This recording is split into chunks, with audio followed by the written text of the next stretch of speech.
Hey guys, it's Connor, and happy holidays. How y'all doing? I've been away for a little bit, but today I am back to give you my thoughts and opinion on the big few DCU news stories that broke over the past couple of weeks. Now, if you're like me for years now, you have also noticed that the DCU has continued to push towards nothing aside from future connected sequels for each hero's own trilogy of films for almost a decade plus now.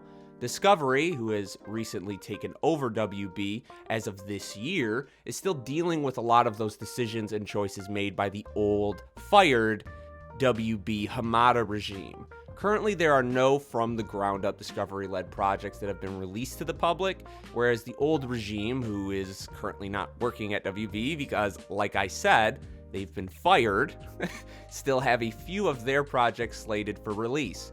Those projects being Aquaman 2, Shazam 2, The Flash, and Blue Beetle. What this means is that while Discovery can change some of the narrative decisions the old regime paved, they obviously can't rewrite the scripts for already shot films in the midst of post-production.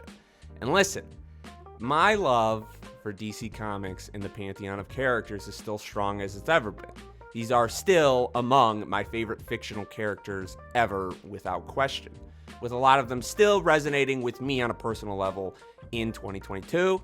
You know, I've been reading comics for about 15 plus years now, and unlike a lot of people, I was never really wearing the rose-tinted glasses of the DCEU and thinking that somehow magically, after how badly the Hamada regime and the Jeff Johns regime messed up initially, that anybody would be able to come in and fix the DCU. So the amount of work that Discovery would need to get done in order to get this cinematic universe set up properly is, and still is going to be, astronomical at this point. I mean, I want you to sit there and truly think about the task at hand for Discovery and what making this happen would entail. It wouldn't just take money. Plenty of studios have copious amounts of money to throw around. This feat is something that will take them years to course correct to assure that they will never mess up the same way the old WB regime did. And to my and many other surprises, it does seem like Discovery, for right now at least, is making the correct moves needed to make this dream possible. Discovery and David Zaslav, the current CEO, if you didn't know, have made it perfectly clear that since the acquisition went through earlier this year in 2022, they will not abide by what the old regime thought could work. In brief, that means that the continuation of any path paved by Hamada and his cronies will not be followed at this time. So yes, that would also mean Zack Snyder's vision for the DCU will not be what is implemented under Discovery's Sauron-like watch, which is probably for the best after reading what Zack Snyder wanted to do for Justice League 2 and 3. So there's that. If you haven't heard by now, though, or if you've been living under a rock, no pun intended, Discovery has made a big creative decision that highly differs from what Hamada actually wanted to do at the time. And they seem to actually be listening to their fans and giving them, for the most part, what they want. Because it has been confirmed by Henry Cavill himself, straight from that buff horse's mouth, that he is officially back as Superman for the DCU, and that the Black Adam post-credit scene is just the beginning of what is to come. Rumors have also been circulating for a while now that a new Superman with Cavill at the helm is a lot farther along than people realize. And on top of that, if you can believe it, Cavill has also recently said in a public interview that since the news broke that he cannot wait to come back, put on the cape, be Clark again, and is very excited to bring a much more joyous and hopeful Superman to theaters, which seems like maybe a dig at a specific creative there, but I digress. But if you thought this Cavill news was huge, Discovery has also finally found who will be running the DC films and animation divisions, which has me cautiously optimistic for the next few years of DC projects. Instead of chasing after this singular Kevin Feige-like individual, right? This mystical individual that somehow nobody else in Hollywood has found or employed or has taken away from any other studio, right? Discovery, in my opinion, is making the best move possible, given the current situation they are in, and have opted out of hiring just one person and have actually gone ahead and hired 2 people to run DC Studios. Those 2 people are, of course, Peter Safran and the infamous and sometimes controversial James Gunn. Now, Peter Safran is a longtime WB producer, with his credits appearing on some of their biggest WB hits, like the Conjuring series, Shazam, Aquaman, and of course, Safran being a longtime James Gunn partner and producer, he obviously also helped produce James Gunn's Peacemaker show and James Gunn's The Suicide Squad movie. Aside from that, his filmography credits are kind of all over the place, like a lot of Hollywood producers, and obviously it goes without saying that the man James Gunn has recently had a fairly successful run with DC live adaptation projects, and has, for a lot of people, reinvigorated interest in the DC brand as a whole. Personally, for me, I think that this partnership could really work well for them, but obviously not without some caveats involved.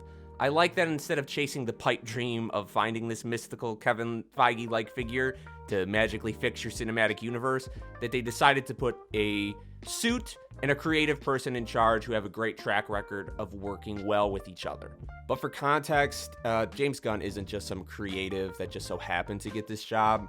Obviously, before he was fired by Marvel, the word was that James Gunn was Feige's right-hand man and was supposed to be Kevin's creative lead for the cosmic side of the MCU, given how successful Guardians of the Galaxy was, meaning that characters like Nova, Silver Surfer, and maybe even Galactus would have been left to James Gunn's creative devices.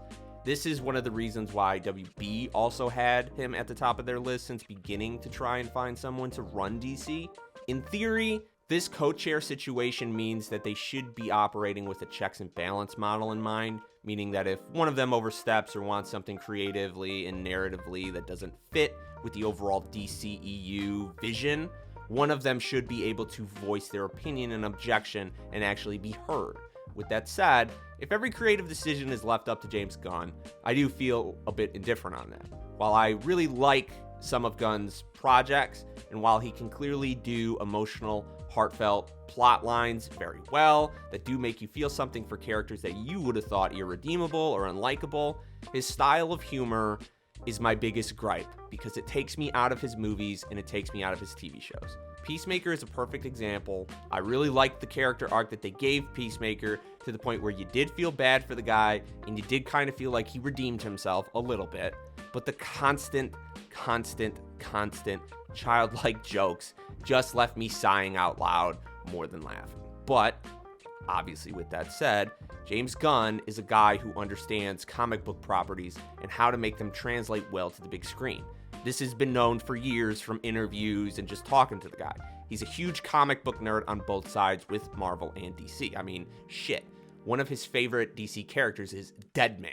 Like, that's like a C D-list DC hero. So who knows? Maybe with him at the helm, we'll be able to get more R-rated superhero films, a subgenre within the superhero movie market that is still yet to be fully utilized, in my opinion.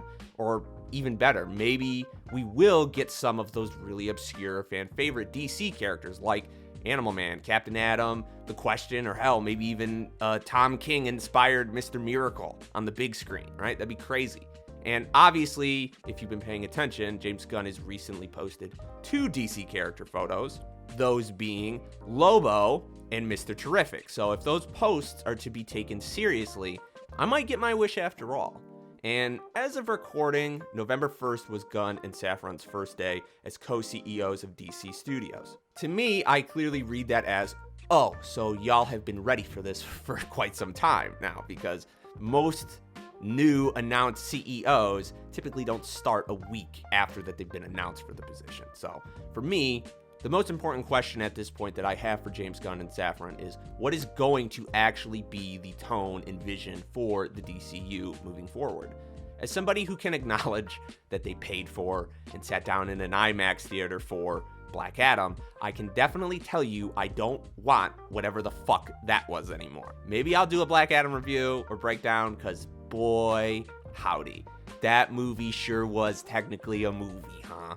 Now, once the tone is set for whatever their vision ends up being, Gunn will need to start scouting out for talent for future projects immediately if he hasn't started already. He'll need to have the same hands-on approach that Kevin Feige had in the beginning of the MCU to not only make sure that the scripts are quality, but to also be able to keep in line with whatever they want this new continuity to be. Meaning that while a lot of these first scripts will most likely be retconning a lot of the past movies in the DCU, they'll also need to start making progress with what they want the DCU's future story to be. The big picture goal, obviously, should be having these movies leading up to some sort of event or villain, while obviously having solo films for each character that stay true to each hero's core identity, showing you how they grow over the course of their careers, but also have an effect on the actual world of the DCU. The hard part about ensuring something like that is that Gunn will not only need to find writers who are not just good at their jobs, but writers who can give him exactly what he wants, which, if you couldn't tell, has been hard for the DCU to do. The same sentiment would be applied to whoever they pick to direct these future projects, and of course, whoever they cast to act in the future projects. And given Gunn's experience in the MCU system, I'm sure that he has an idea of how to begin such a process by using what he learned while under Papa Feige's embracing wing. Look, I'll be honest, I'm excited for the prospect of the DCU more than I ever have been before. I mean, finally God has heard my cries and heard my prayers and has brought back my boy Henry Cavill as Clark Kent. For me, Cavill was clearly sold a bill of goods at the birth of the DCU, but due to the public perception of the brand at the time, like a lot of things, it lost steam and went to the wayside. The reason why I always felt so strongly about Cavill is the same reason why I am completely sold on Robert Pattinson as Batman. Cavill is clearly a guy who understands Clark's character on a fundamental level and what Superman should be and represent in popular culture. The man of tomorrow whose ideals strive towards humanity at large, evolving to get past our species' worst attributes. That's who Clark is, someone whose beliefs and morals transcends one's country, someone who saves all and sees the greater potential even when we don't. And while you do catch some glimpses and moments of him being that in Man of Steel, that's all they are. Just fleeting moments that are really never going to be brought up again due to how the DCU went for them the first time. And don't get me wrong, I think Man of Steel is a much better film than a lot of people let on, and a good first movie for an obvious character arc they were trying to do. But VVS and the Snyder Cut don't give me what I want from Superman, let alone some of the rest of the characters as well. Batman. I'll leave that for another day, okay? So God, am I ever hopeful that this will be it, man? This will be the time that we finally get to see Superman in all of his glory. Because as someone who's number one on my all-time list is obviously Batman, if you follow the channel, I have eaten well with live-action films for him. And recently, even got one of my favorite movie versions of him ever this past year with Matt Reeves' The Batman. But Clark has always been my number two. And we have all been patiently waiting for his sunny return and hopeful gaze to the big screen. However, I will say, despite James Gunn being this comic book nerd who clearly can take these properties and make them work, there is a rumor that has been going around that he is possibly going to direct this new Henry Cavill Superman film. And I personally do not want that. If true, I would need him to deliver us a Superman movie not in the vein of Peacemaker or Suicide Squad, meaning he would most likely have to step out of his comfort zone creatively and instead probably tone down his humor, since I don't think that that's going to work really well in a Superman film. His emotional beats are fine because he can clearly do that. With that said, he's obviously a smart man and probably realizes his style is not going to be compatible for the entire DCU. Which is exciting on the one hand, since the DCU has never really had a fully unified, singular vision before, but it's also scary on the other hand, since, like I said prior, the amount of work that would need to get done to make this actually work is so vast at this point for anyone creatively trying to steer the ship. I would assume that there won't be a ton of announcements from Gunn and DC Studios for the next 2-3 months, because if that was me, I would either show up at Comic-Con at Hall H ready to blow everyone away, or maybe even do like a live stream sort of dedicated to like, here is the vision, right?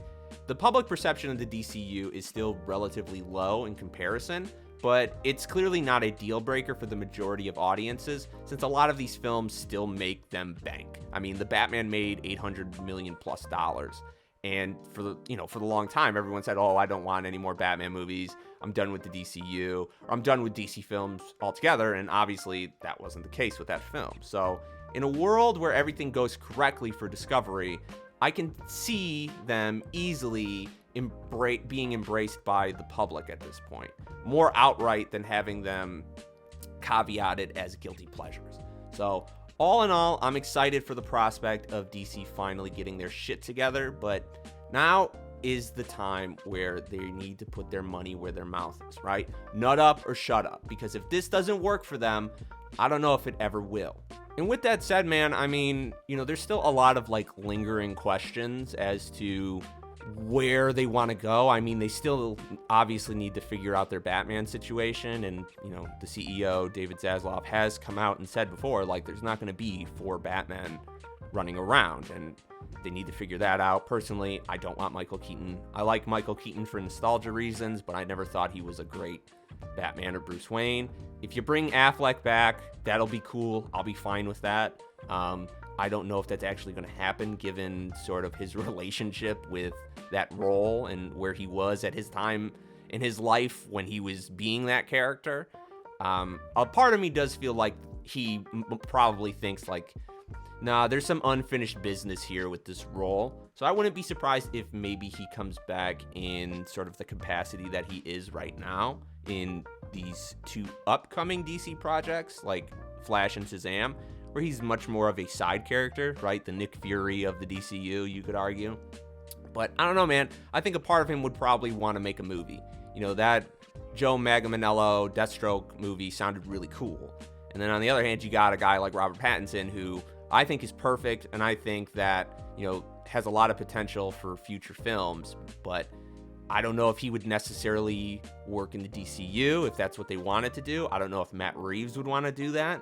There's a lot of things that they need to sort of figure out. I mean, Flash is coming out, and that's going to be a light retcon of the DCU, right? It's going to be Flashpoint. And for those who don't know what Flashpoint is, it's an entire storyline where Barry, messes up the timeline because he tries to save his mom, and messes everything up back in the current day. So then he needs to fix that, and then obviously like Reverse Flash and blah, blah, blah. But I don't even think Reverse Flash is in this, And it's crazy because a lot of people in the industry have been saying that like the actual like word around Flash is that like, no, this is actually a really good movie, and it really sucks because of all the stuff with Ezra Miller, because this was kind of the movie that they needed to sort of like get people invested again. So I don't know, man. There's a lot of different moving parts, and I thought it was also interesting that on Twitter, James Gunn has been kind of letting it be known that like, hey,